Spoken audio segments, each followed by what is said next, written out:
and the what do we call it? The not the cow in the room. What do you call it? Elephant? The elephant in the room. The cow. The cow. Oh, the cow. That's gonna be a blooper. I couldn't think of it.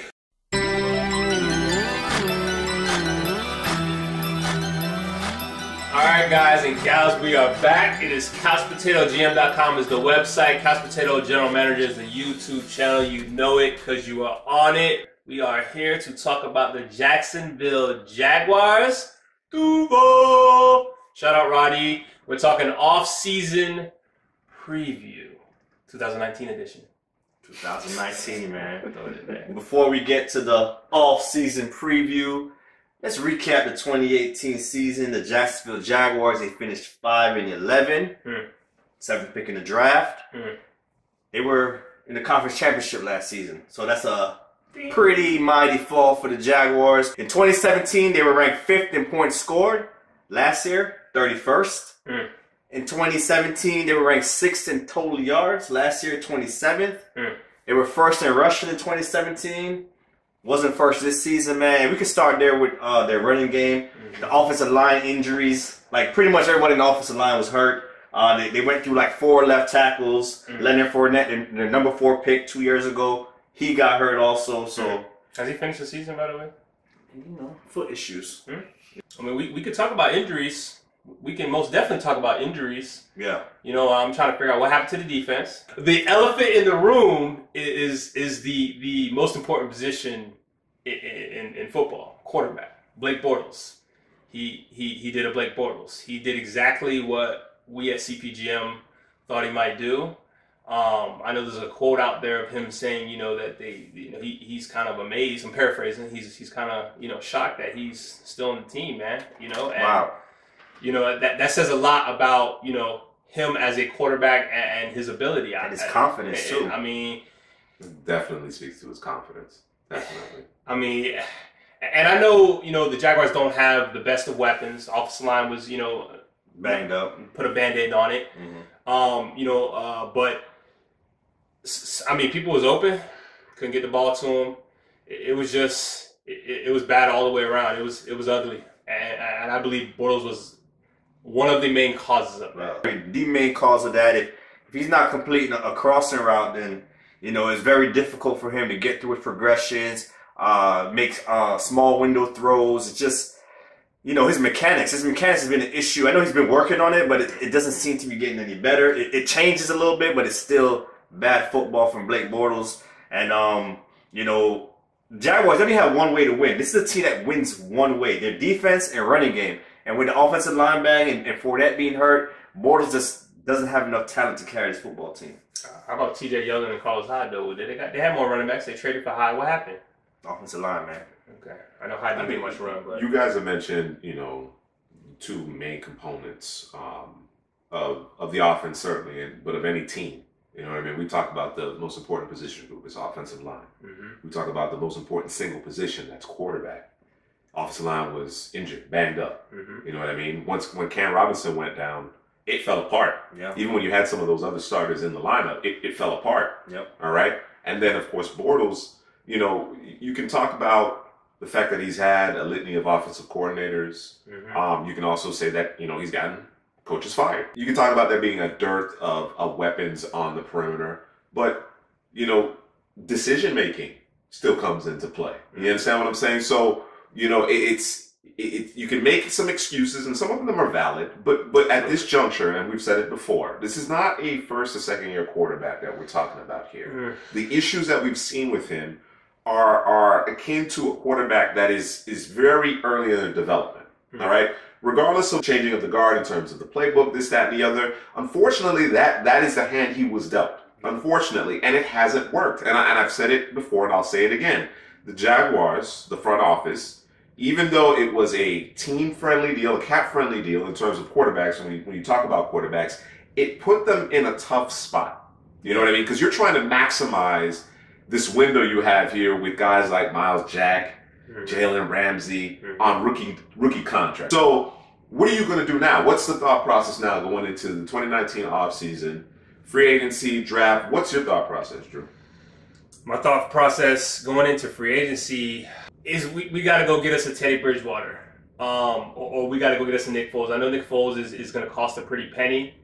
There's plenty of players on his teams, defensive line in the trenches that they can let go. I mean, there's offensive linemen they can let go too. I don't think they go that route, but we got to open up we got to open up the purse strings. Sure. Right now though, there's an IOU in there. You got to make a long-term commitment to Nick Foles. That means you got to make a long-term commitment. Yeah. There's no more 2-year sweetheart kind of deal. He's looking. No, it's time to cash in. Yeah. It's time to cash in. So to your point, in terms of freeing up cap space.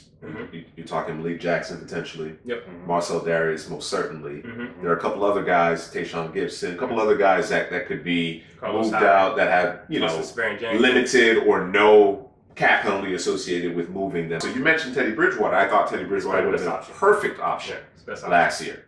Thought he would have been an excellent option. You may not necessarily just hand him the keys because, of course, Bortles was the starting quarterback, team that made it to the AFC Championship, but again, outside of maybe 4 or 5 weeks, Bortles was what he's been throughout the duration of his career. Yeah. You know what I mean? Which isn't very good. If you go the Nick Foles route, you're committing some long-term dollars that may impact your ability to retain some of your young studs. It may. All right? If you go the Teddy Bridgewater route, that you're probably going to bring him in on a 1-year deal, a 2-year deal, a 1-year deal with a team option for a 2nd year. All right? Going to give you a little bit of flexibility for a year. Of course, you still have Bortles on the roster. So you're still going to be, it's still going to be paying like top shelf quarterback. That's the amount of cap space that's going to be allocated to that position. The way I look at it, and let me know what you think, is it may be in their best interest, maybe even last year, but certainly this year, to use that 7th overall pick on a quarterback. Yeah, I'm leaning that way also. And you brought up last year. Last year, we seen the Baltimore Ravens had a experienced older quarterback, wasn't really getting it done, and they drafted Lamar Jackson. You see what Lamar Jackson did for that team. They eventually made the playoffs. Correct. The Jaguars was in a position at the pick 27 last year to draft a Lamar Jackson, and as soon as Blake Bortles struggled, because Jaguars started 3-1 and they lost 7 straight after that. Yeah. Once he started struggling, they could have put in Lamar Jackson for some energy and cheap, by the way. Exactly. With a 5th-year option. And you wouldn't have any questions this season on who your quarterback would be. It would be Lamar Jackson, and the pick you drafted Tavion Bryan last season. Well, this defensive class in 2019, especially on the defensive line, is stacked. So I think the Jaguars made a mistake first by giving Bortles that contract, and then secondly, to compound that mistake, they didn't draft another quarterback. No competition. The second string quarterback was Cody Kessler. And I think, CPGM here, our biggest complaint for the Jaguars in the draft was obviously they passed on Lamar Jackson, and then you turn around and you didn't pick up Teddy Bridgewater for agency. And now, just bring in competition. Bring competition. Please do not tell me Cody Kessler is competition, because you know better than that. We know better than that. Bring in a guy with a name that Bortles has to prove he's the guy. If he can do that, we'll roll with it. Moving forward now, it's a lot of positives for this football team, because defensively they got 2 superstars at every level. You got Calais Campbell and Ngakoue. You got Tevin Smith, Miles Jack. You got Jalen Ramsey and AJ Boye.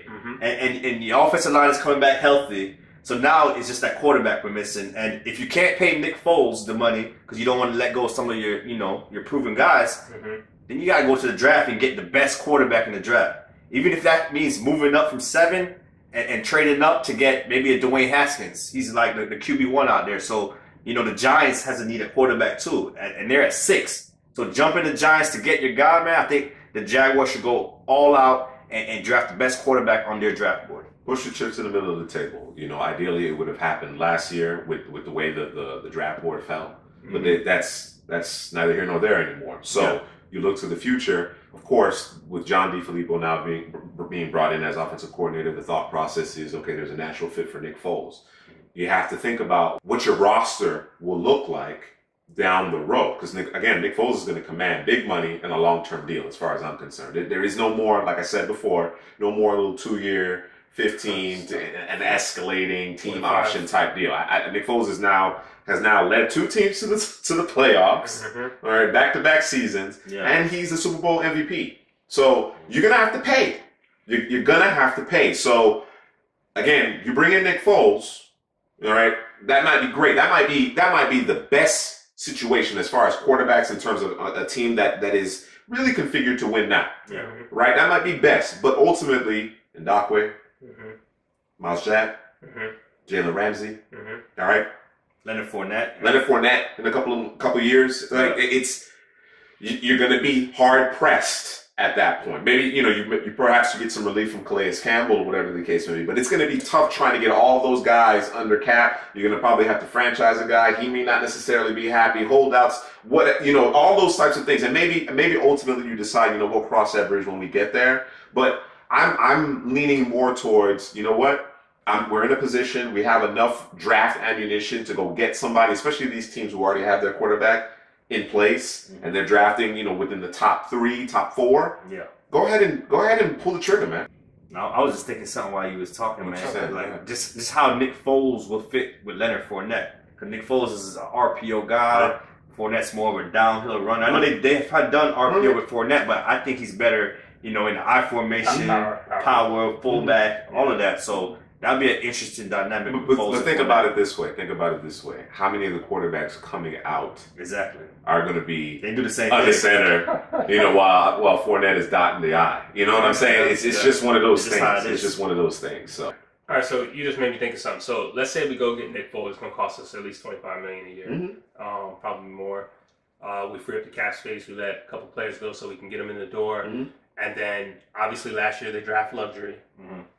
This year we draft luxury in terms of what because they kind of prepared. They were preparing for players that are going to lose last year. Yeah. And maybe we do that. At defensive tackle, at safety. Right. Let's say we go back to the well and we do that again this year.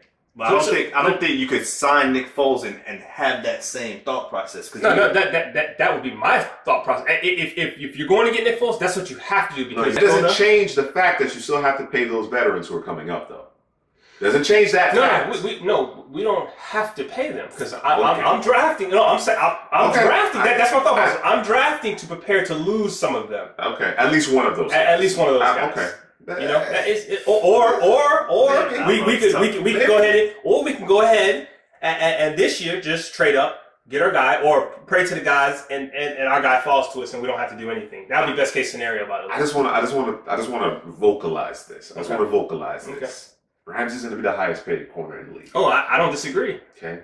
And Ndakwe is going to command $16+ million a year. It might be more than that. You know what I mean? I don't disagree. Miles Jack, he might be the one guy on the outside looking in, but he's probably going to be in excess of $10 million annually. Definitely. So it's a tricky situation. Like you said, if they happen to go the Nick Foles route, they're going to have to go back with that same thought process as, okay, we're drafting guys who are going to have to be starters within the next year to 2 because we're not going to be able to retain everybody. Whereas that rookie contract for a quarterback does provide you some additional flexibility. The question is, okay, where do you rank Nick Foles and then in terms of the ceiling, juxtapose it against the ceiling of Dwayne Haskins? And how do you feel about a rookie quarterback playing in the playoffs? Because I assume this is going to be a playoff team versus a Nick Foles who's done it before. Sure. How much is that weigh in terms of, the money and what you're giving up and, all that. So it's kind of, I can't blame him for going for Nick Foles, but I can't blame him for doing the rookie quarterback thing either. As long as you get the best quarterback, you're not playing games and all that. So. Yeah. And then Bortles will be making, roughly $18 million on the bench? That's the thought process, right? This year? Yeah. It'll be 20. Total. Wow. All right, against the cap. Yes. Against the cap. Yeah. Let's move to different positions because we know quarterback is their biggest need. Mm-hmm. Other positions in the offseason that you think the Jaguars or in the draft, a running back. You say Hyde and Yeldon might be walking. Mm-hmm. Fournette's not healthy. They might need to get a running back day 2. Mm-hmm. What other positions the Jaguars are looking for? I would like to see. Of course, there's been a lot of talk about the receiving position, the receiver group. They've invested later draft picks in their receivers. I don't know that they're necessarily a a no-brainer outside of maybe Hollywood Brown in the first round this particular year. Oh no, everybody talking DJ Metcalf. You seen the picture? Yeah, but swole. DJ Metcalf, Hollywood Brown, whatever the case may be, I just don't know that they're in a position to be able to do that. Maybe they go that route if Nick Foles is a quarterback, but then again, we're thinking you got to address the defensive line. Yeah. And speaking of the defensive line, you're losing some veterans, particularly in the interior. You know, Taven Bryan will slide in and be a consistent starter moving forward. You need a rotation. You know what I mean? You need depth there as well. And let me dip back in the free agency real quick. They could fill a receiver role in free agency. Which they've done that though. They've done that. They brought in Moncrief last season. They've done that. You know what I mean? And then Keelan Cole was supposed to be a big time player, but he struggled last year. He struggled. They drafted DJ Shark and so I think that the expectation is for those two to continue to move up the ranks and start to separate themselves and come into their own. Here's an interesting. They could go offensive line because of they could release an offensive lineman or two, and there's no dead money there. I don't think they do that. But another option is tight end because Austin Jenkins would save them almost $5 million.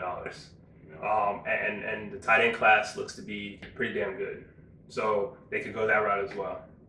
They do need weapons for the quarterback, but again, it just depends on what route you take is what you're going to do.